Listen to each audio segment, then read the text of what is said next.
We are here in the Wilson building, and this is actually the building where all the decisions for the district are made. I was reading, you arrived here in '98. So when you arrived here, the Wilson building was very different. Who was the mayor around that time? The mayor at that time, it was Marion Barry. Actually, I didn't arrive here in '98. Okay. I've been a district resident since January of 1981. I Well. became an ANC commissioner, and I arrived to my new community as a matter of fact, it was February 6th of 1998. And it was Mayor Barry then. Okay. And then we transitioned into, I came in, with the new wave of elected representatives. I moved to my community. The house was beautiful. Couldn't get my trash picked up. So I called the council member's office. I called my commissioner, and he said, well, that's the way it is over here, and you need to get used to it.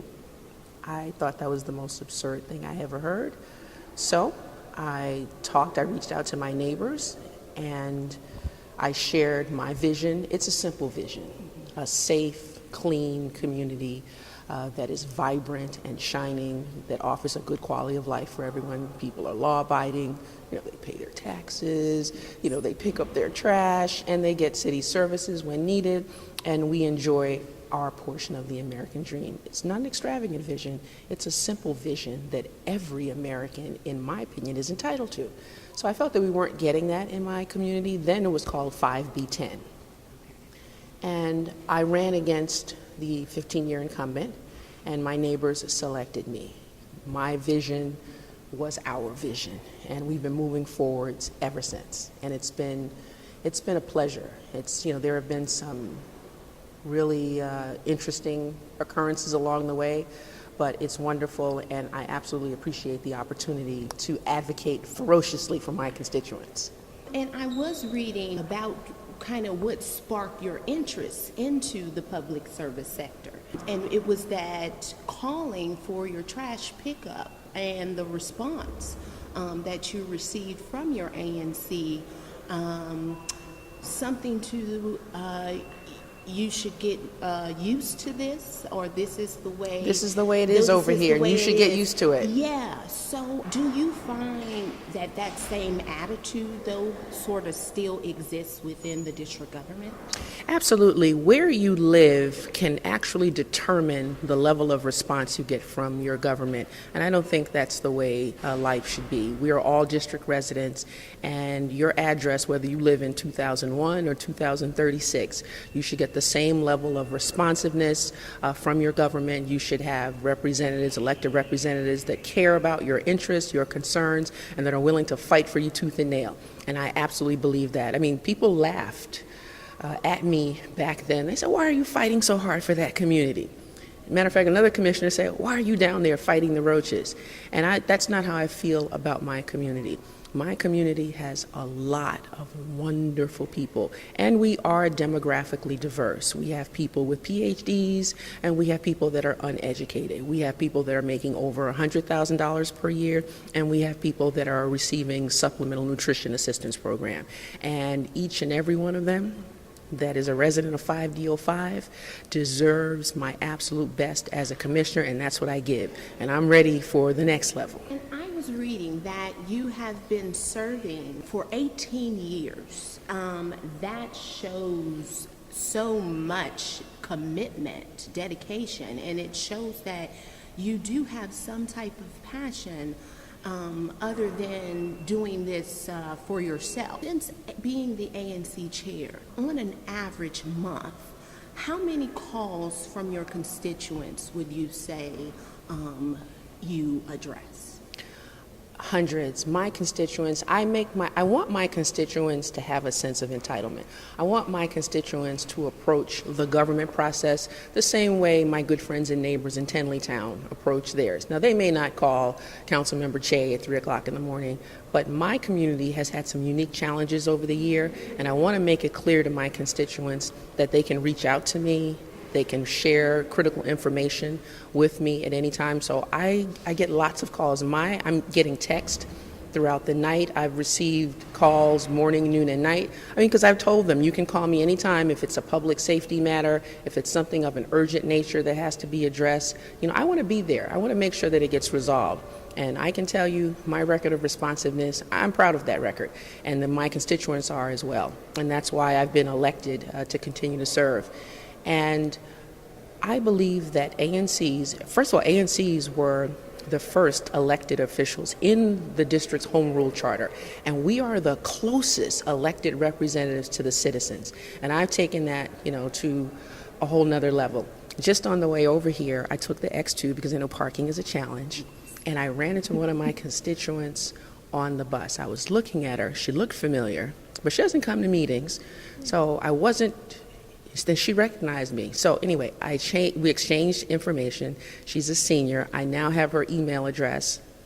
And those persons that I have email addresses for, they get meeting notices, updates before everyone else. And I also hand out flyers for those, among us that don't have access to technology. But I'm very, very happy and very proud to represent my constituents. It's been an honor. Now, Ward 5 is probably the fastest developing ward in the district right now.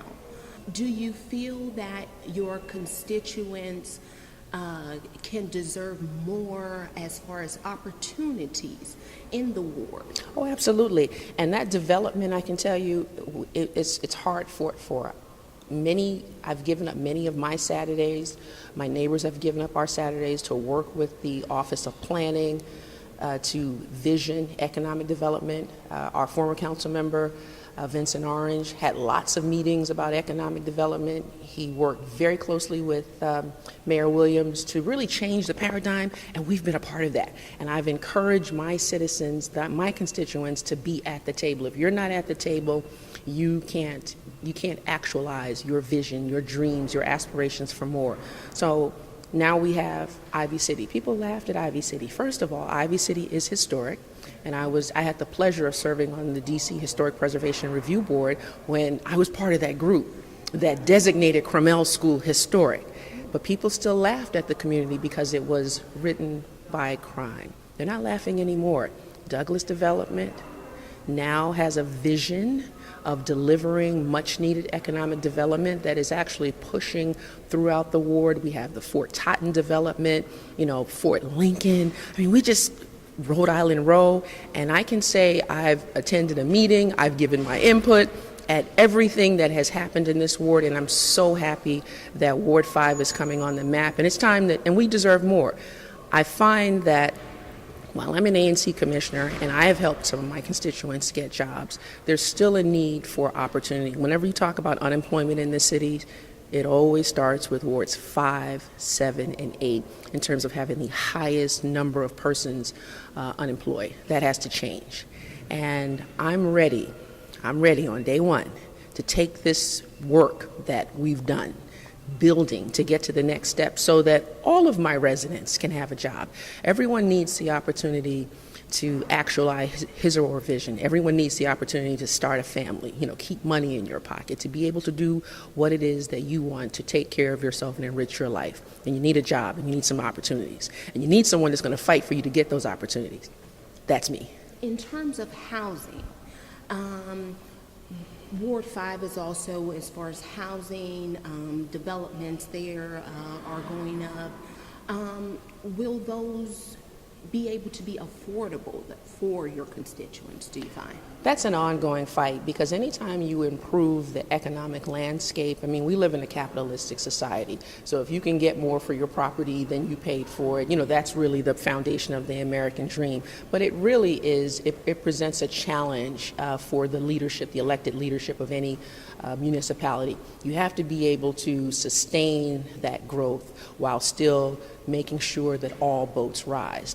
And I have always been at the forefront. Any development project that's in my community where I've had a voice in and a vote in, I've made sure that not only do we have inclusionary zoning, which only offers affordability for 80% of the area median income, we need affordable housing that's at 50% and maybe 30%.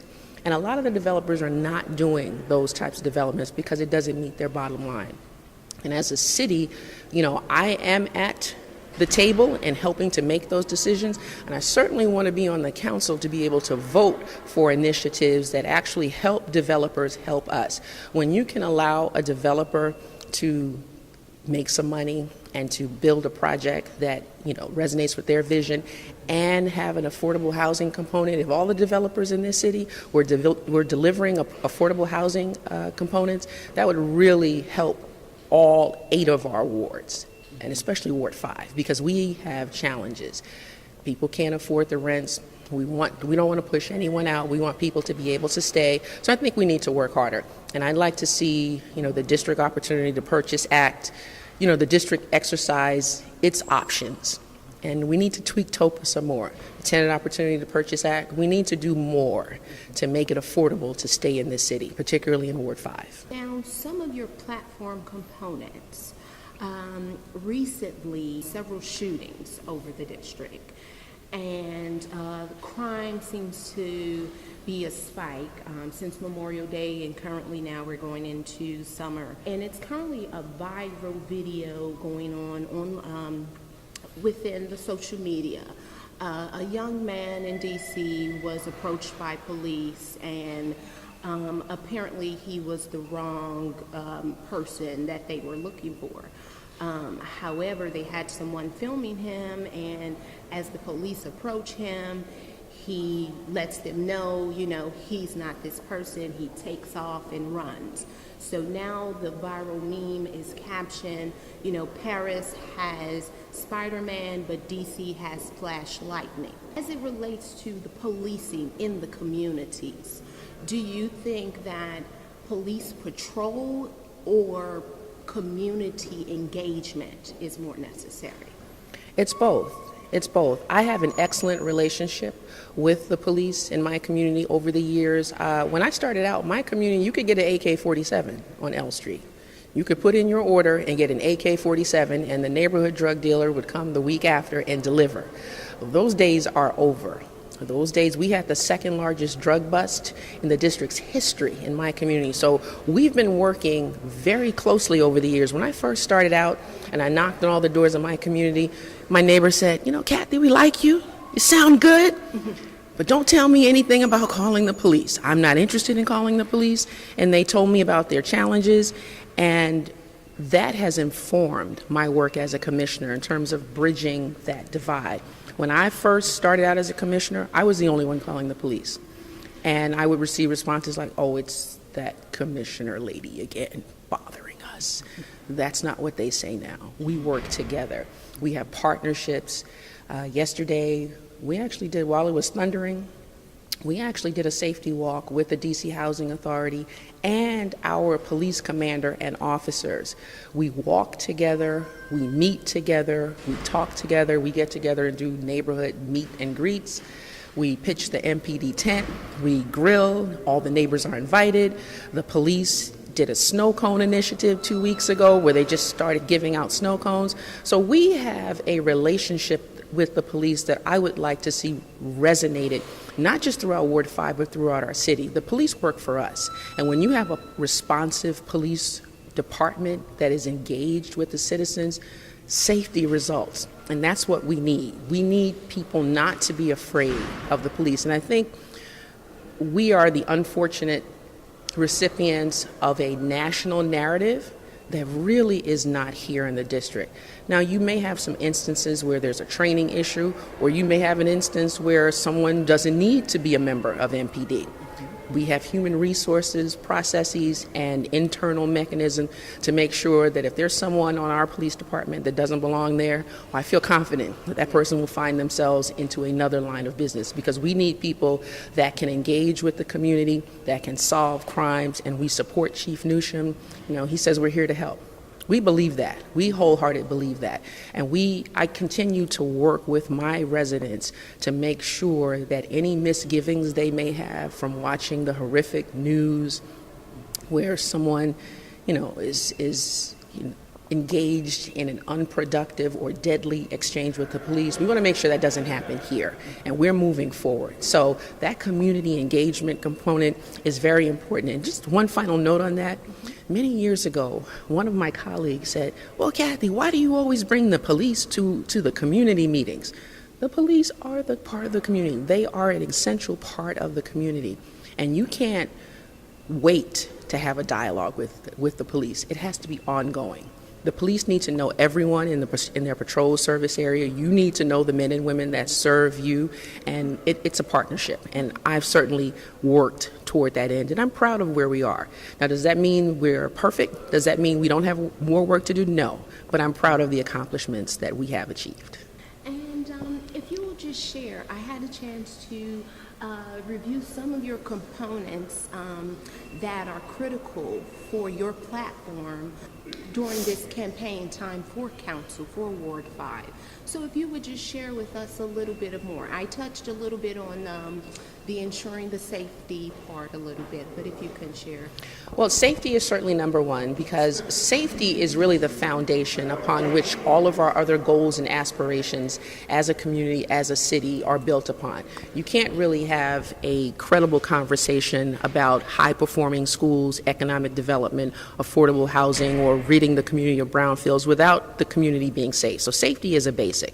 You know, I approach it from Maslow's hierarchy of needs. Now, you certainly can't go out and build a city if you're hungry, if you don't have a roof over your head. So we're making sure that those basic needs are met. So the community must be safe. The city must be safe. We need to make sure that our children arrive and exit from school safely every day. When I moved to my community, we had the Northeast Honeys, the Most Wanted Honeys, and the Vietnamese Honeys, and the Black Honeys, you know, and they were girl gangs that would fight. So our children were not safe. They were not getting the education that they richly deserve. We don't have those issues anymore.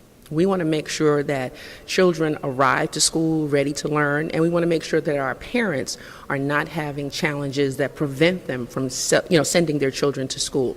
So I've worked hard to make sure that that environment is addressed, that we have those good schools, high-performing schools. Now, is there more work to do? Absolutely. Absolutely. We want all of our children to graduate, to master the information, to graduate and attain, and we want them to either go to college, or we want them to immediately get into a program that allows them to support a lifestyle that they deserve, that is legal, that is enriching. We want to talk about affordable housing. We can't say enough about affordable housing. Everyone needs affordable, safe housing. Affordable, safe housing. I agree. So the district has a number of programs. I'd like to see those expanded. We have the employee assistance program for district residents to make sure that they get affordable housing opportunities for our first responders and our teachers. Let's expand those programs. You know, we're in good days now. We have budget surpluses. We didn't have those budget surpluses when I first started as a commissioner. We had a lot of challenges. So now is a time for us to really get to work and to actualize our vision for uplifting the ward. We have a Denny's in my community.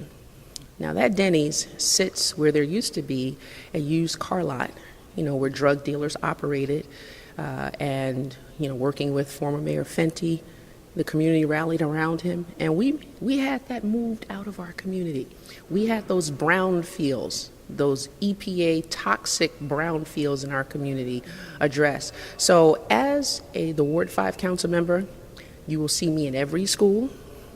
I will visit every corner of the ward. Every day, it will inform my work.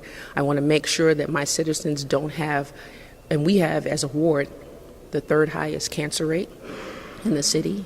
Brownfields, what's the relationship between the toxicity, you know, that is in the Anacostia, that is in some of our areas? What's that relationship? And it needs to improve. So those are my priorities. Those are some of my priorities. Trash. You can't have a safe community, a vibrant community that attracts economic development if you have trash everywhere. So we want to make sure, you know, that our District Department of Public Works is responsive throughout the ward, and we want to make sure that our citizens understand that it's time to make sure that our environments are clean and healthy, and they support what we attain what we wish to attain. So those are just some of my platforms. And certainly unemployment. We have to bring the unemployment rate down. Again, anytime you talk about unemployment in the District of Columbia, you're always leading with Ward 5. It's Wards 5, 7, and 8. That has to stop. I worked for the Department of Employment Services. I was a case manager. I had the highest caseload there, and I was able to get 90% of my caseload into viable employment. And I want to be the Ward 5 council member because I want to use that staff, those resources to help even more people. I've done an amazing job, not because I'm full of myself, but I think I've done an amazing job with limited resources in terms of engaging the government. As the Ward 5 council member, I can do more because my citizens deserve more. We are actually about 18 days away from the primary elections here in the district. Ward 5 residents, you get ready, you make the ultimate decisions. So before they head to the polls, Ms. Henderson, any last minute things you would like to share with the constituents? It's time for a change. It's time for a candidate that doesn't just talk. You want someone that does. You want someone with a record of accomplishment that can deliver. I have that record. I'm proud of that record. I want that record. I want to expand on that record, and I want to make sure that Ward 5 is number 1 in terms of quality of life and opportunity in the District of Columbia. Thank you so much for your time. We greatly appreciate it. Oh, thank you.